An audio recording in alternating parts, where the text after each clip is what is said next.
Good evening. Tonight, I'd like to talk to you about the end of our combat mission in Iraq, the ongoing security challenges we face, and the need to rebuild our nation here at home. I know this historic moment comes at a time of great uncertainty for many Americans. We've now been through nearly a decade of war. We've endured a long and painful recession. And sometimes, in the midst of these storms, the future that we're trying to build for our nation, a future of lasting peace and long-term prosperity, may seem beyond our reach.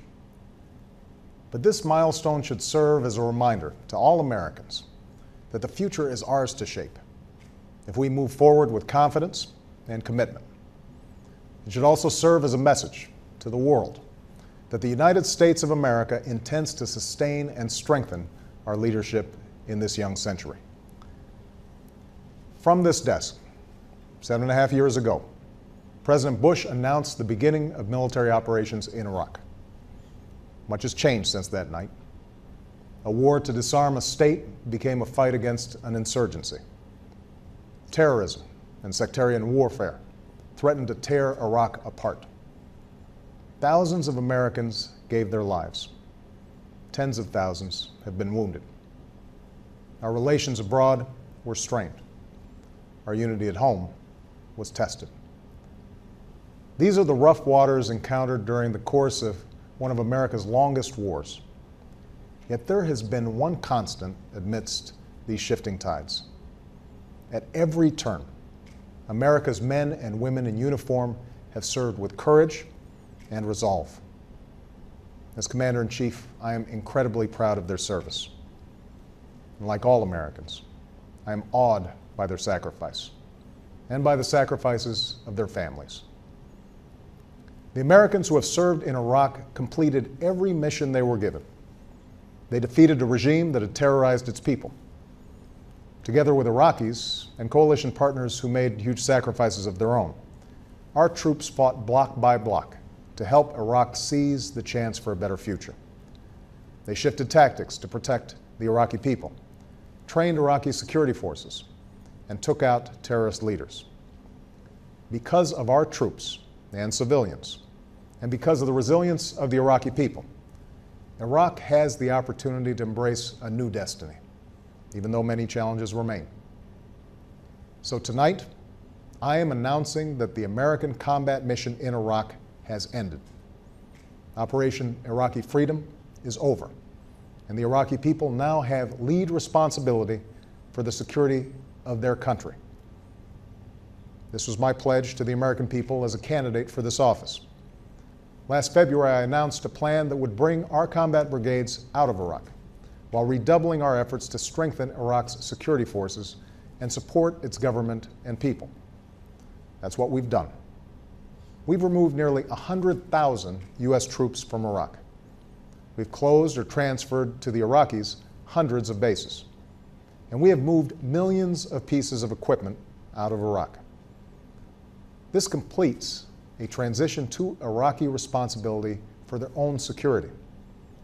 U.S. troops pulled out of Iraq's cities last summer, and Iraqi forces have moved into the lead with considerable skill and commitment to their fellow citizens.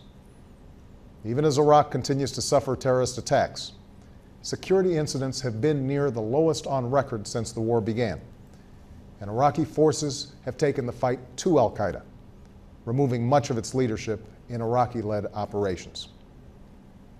This year also saw Iraq hold credible elections that drew a strong turnout. A caretaker administration is in place as Iraqis form a government based on the results of that election. Tonight, I encourage Iraq's leaders to move forward with a sense of urgency, to form an inclusive government that is just, representative, and accountable to the Iraqi people. And when that government is in place, there should be no doubt the Iraqi people will have a strong partner in the United States. Our combat mission is ending, but our commitment to Iraq's future is not.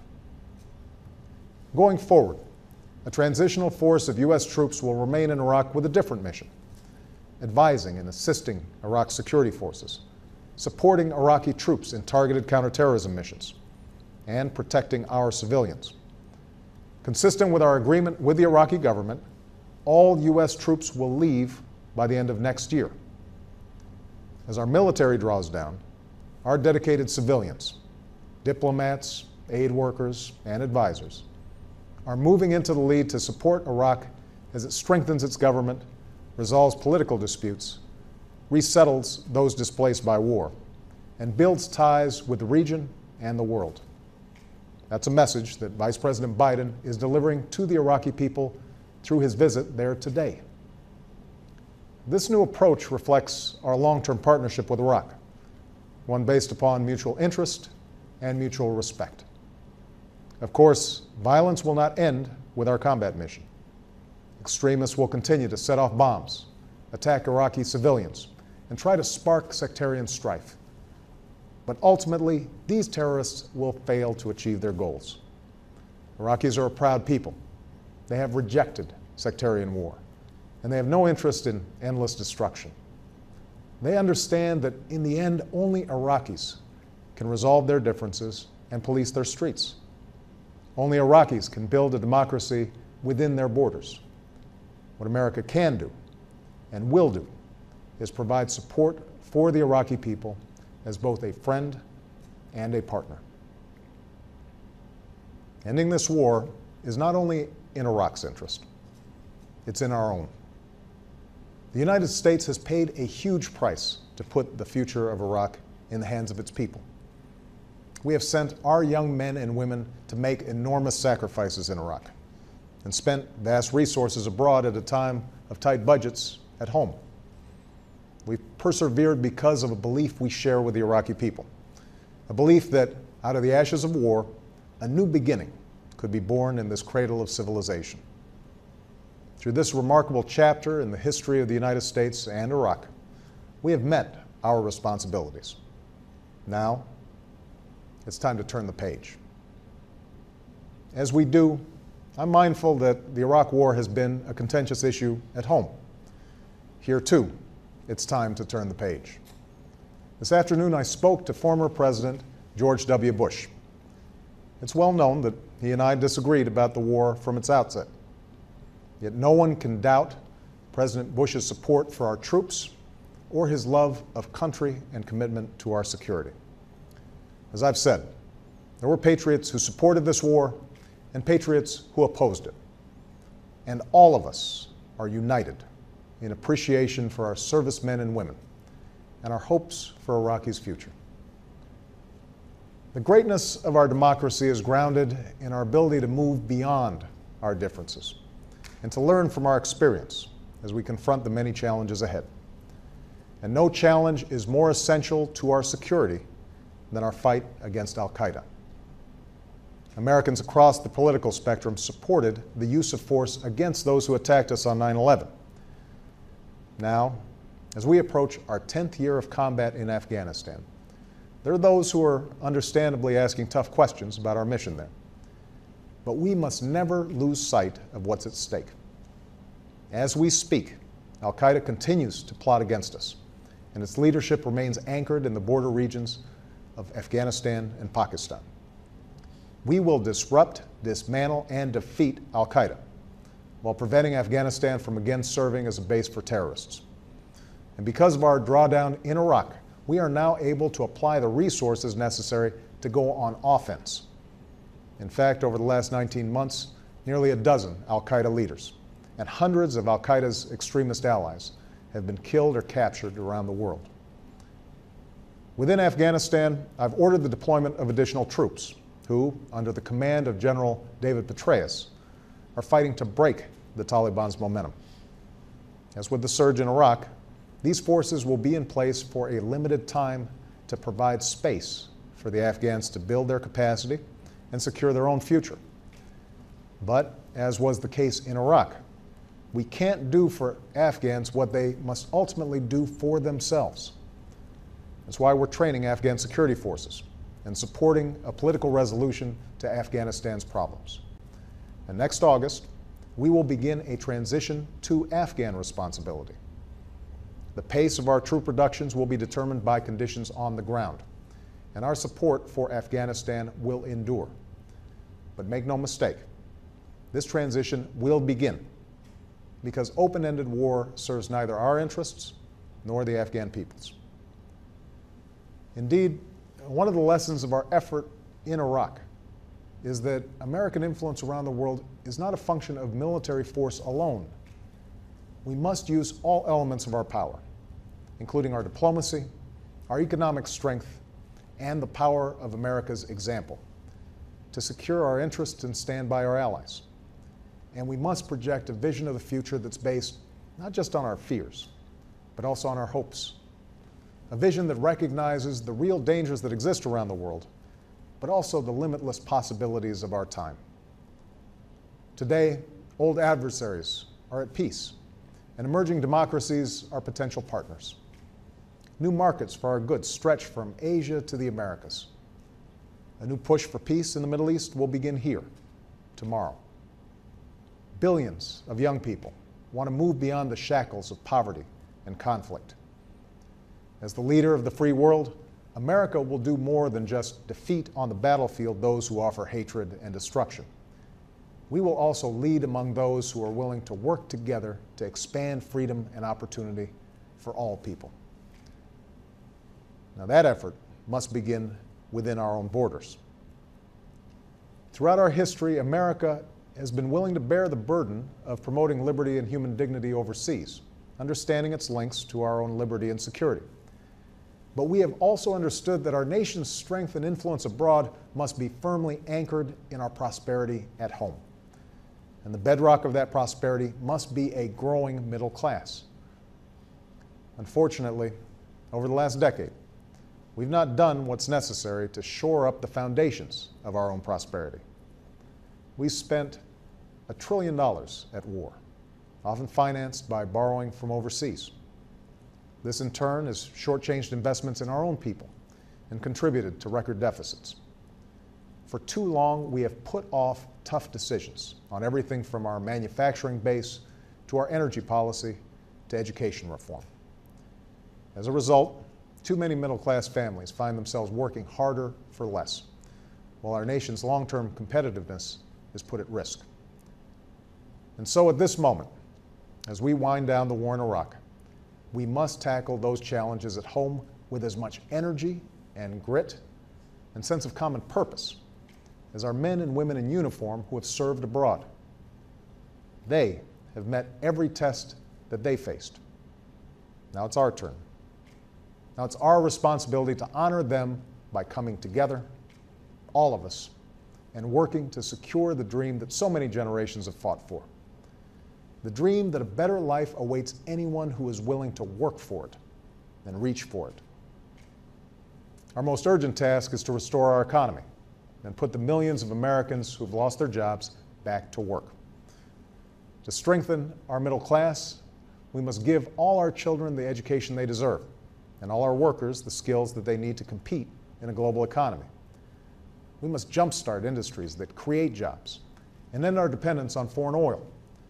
We must unleash the innovation that allows new products to roll off our assembly lines and nurture the ideas that spring from our entrepreneurs. This will be difficult, but in the days to come, it must be our central mission as a people and my central responsibility as president. Part of that responsibility is making sure that we honor our commitments to those who have served our country with such valor. As long as I am president, we will maintain the finest fighting force that the world has ever known, and we will do whatever it takes to serve our veterans as well as they have served us. This is a sacred trust.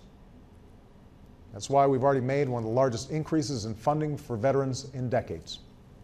We're treating the signature wounds of today's wars, post-traumatic stress disorder and traumatic brain injury, while providing the health care and benefits that all of our veterans have earned. And we're funding a post-9/11 GI Bill that helps our veterans and their families pursue the dream of a college education. Just as the GI Bill helped those who fought World War II, including my grandfather, become the backbone of our middle class, so today's servicemen and women must have the chance to apply their gifts to expand the American economy. Because part of ending a war responsibly is standing by those who have fought it.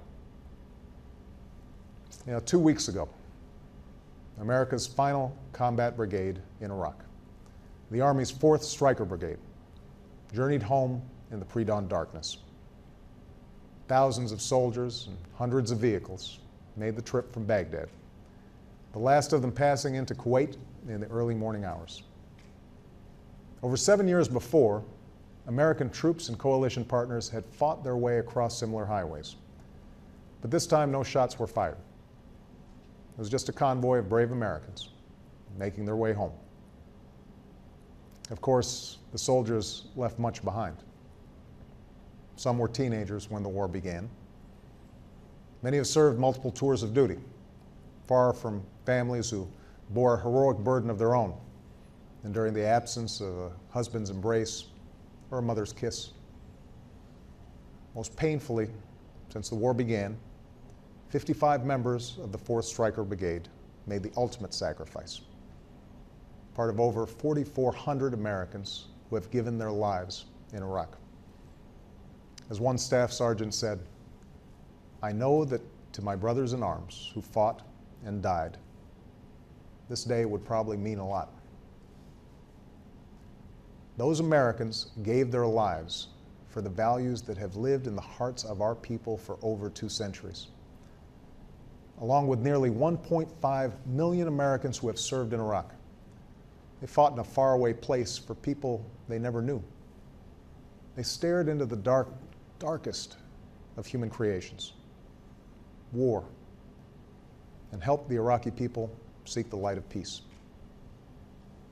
In an age without surrender ceremonies, we must earn victory through the success of our partners and the strength of our own nation. Every American who serves joins an unbroken line of heroes that stretches from Lexington to Gettysburg, from Iwo Jima to Inchon, from Khe Sanh to Kandahar. Americans who have fought to see that the lives of our children are better than our own. Our troops are the steel in our ship of state. And though our nation may be traveling through rough waters, they give us confidence that our course is true and that beyond the pre-dawn darkness, better days lie ahead. Thank you. May God bless you, and may God bless the United States of America and all who serve her.